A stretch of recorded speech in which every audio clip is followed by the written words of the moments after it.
UK sheep farmers have experienced a tumultuous few years.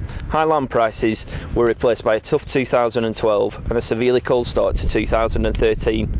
We're here on a Welsh sheep farm to find out how they're coping and what the future holds for this vital sector. There was a bad year for weather in 2012 and it hasn't got any easier in 2013. What impact has that had on your farm? Well, we depend on early grass growth to get these ewes and lambs straight out of the shed onto grass and minimise the concentrates we need to feed. But this year it's been a disaster really for ewes and lambs to go out. The lambs have gone stale, ewes drying up, and we still haven't got any grass underneath them. What impact has the bad weather had on your sheep and what are the long-term impacts on your flock? Well, the March-born lambs, they depend on the early growth for the ewes to milk, for them to come on quickly, so we can sell them as quickly as we can. But it stunts them. It's knocked them back a good 3 weeks. If we did have grass now, they won't come on as well as they would have if they would have had good grass from the start. How have farmers reacted to the fact that they're having to put more concentrates in for longer at a time when probably the feed price is going up as well? I think most farmers have just accepted it really. You know, you look at your stock and you just can't afford them to go backwards really, and when you think of the losses that can happen when you're not feeding, I think it's just something, and I think as well it's kind of something you're doing and trying not to think too much about sort of the you know, and hoping I guess is the main thing, but I think most are realising the value of the extra feed. What are the prospects for the UK sheep flock for the remainder of 2013 and what's going to be the impact long term of the current bad weather? I guess for the UK as a whole, I think it's going to make people sort of question their systems and really look at their production costs. Obviously for those flocks that have been affected by snow, you know, it depends I guess on the scale of that, but that's going to have really, you know, serious consequences with those hill flocks being hefted. That's going to be something that's very difficult for people to come back from, I would have thought. But for most flocks, I guess the consequences are going to be at least another 12 months in terms of, you know, forage, making forage over the summer and then finishing lambs. It's going to affect because our concentrate bill is going to be significantly more and our lamb sales are going to be a good 3 to 4 weeks later. So that gap is getting bigger all the time and it'll impact on the lambs that we'll have left after weaning, which will mean that ewes might not be in as good a condition going to the tup next year. It all rolls on. What ewes and lambs are you breeding down here? What different breeds? We started off with mules and Texel mules. The last year or two we've introduced the Aberdales. We're up to about 450 Aberdales, which are very prolific. They carry the Inverdale gene. And we've started this year, all our mule and Texel cross mule ewes we've implanted with embryos from Innovis, the Aberfield embryos, which they've lambed down for the first time this year. And we'll keep a nucleus flock of Aberfield selling tips back annually to Aberystwyth, Innovis and Aberystwyth. And what are the benefits of the Aberdale breed?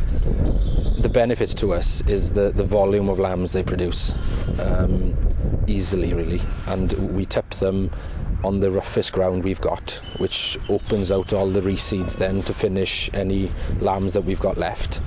And they come back off the poorer ground scanning over 200%. Because we started farming without any subsidies initially, the business has to make money. We have to cover our costs. We've got to be focused on what we're doing, and that really influenced the sheep breeds that we use on the farm. There's a reason why we're doing what we're doing. It's meant we've had to look outside the farm in terms of being able to keep me here with Sean. So we've looked at the new initiatives like breeding the Aberfield rams for Innovis. I suppose it helps. We're both very passionate about what we do. We're very driven, and you've got to be able to get on pretty well and have a lot of patience to work with your spouse. So yeah, it's just meant we have to bring other things to the farm, not just focus on, you know, farming really. Despite the tough weather, how are the lamb prices looking at the moment, and is there enough demand there from the marketplace to be able to provide you with a living? It's been a hard winter for the lamb price. It hasn't risen December, January, February as it has over the past few years, but certainly end of February through March it's rising now. It's over £2 a kilo live, which it needs to be there. To make a good living out of sheep farming, it needs to be over £2 a kilo and closer to £5 a kilo on the hook. Is there anything that can happen in the marketplace to kind of drive demand? I mean, is it about the British consumer eating more lamb, or is it about export markets as well? A bit of both. British consumer to eat more lamb, and what happens abroad as well.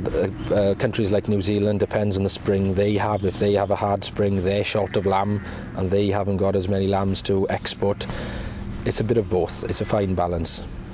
There are a lot of naysayers about the UK sheep industry, saying that the breeding flock overall is reducing. But how do you see the long-term state of the industry?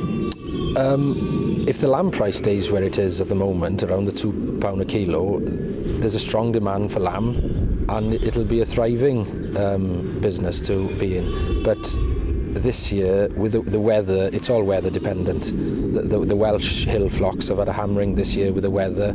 Farmers have lost not a few, but hundreds of sheep. It's going to have a massive impact on their bottom line this year.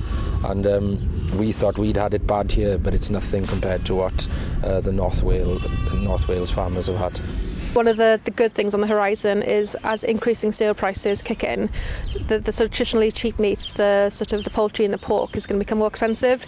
So I always see lamb as being a sort of a high quality, probably high price product, but probably the difference between the two and the cheaper meats will be less. So I guess that's a opportunity for the red meat sector. There's a lot of issues in Europe around subsidies and things like that. I mean, the UK government actually wants to get rid of subsidies over the next few years. Do you think farming can be a profitable business without that EU money?